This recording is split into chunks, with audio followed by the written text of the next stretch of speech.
باش تعرف الحولي واش مزيان ولا ما مزيانش. اللي غادي يمشي يشري الحولي واش غادي يعرفوا داك العلف اللي واكل واش علف مزيان ولا علف شي حاجه ما صالحاش، عيانه، غير بغاو يسمنوه غير هكاك، هو كيكون سمين. ولكن باش تعرفوا العلف المزيان بعد التقلاب، غنقول لكم بعد التقلاب كديروا تقلبوه، غتمشي له مثلا للتالي ديالو تحط يديك الشبر ديال يديك للظهر ديالو، ولكن التالي هو تزعزعو.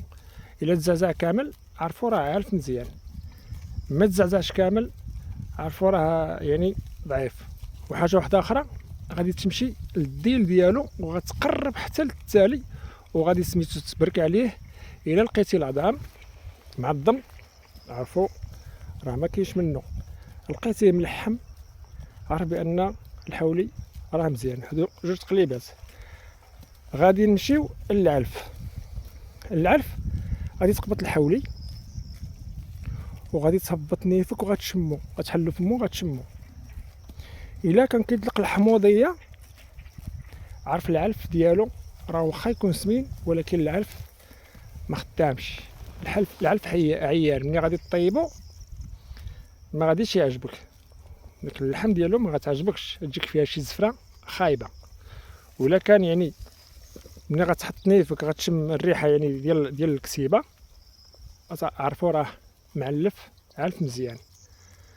وحاجه واحده اخرى بالنسبه للحولي، الا بغيتو يعني تضخم في الحولي ديالك، احسن حاجه تاخذ حولي تني.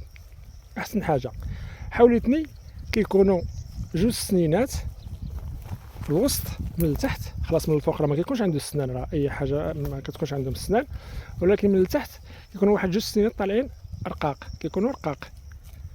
الا كانوا اعراض راه كيكون غير سنان الحليب، ولكن خصهم يكونوا رقاق وطالعين من الوسط فايتين خوتهم، هذاك كيتسمى تني.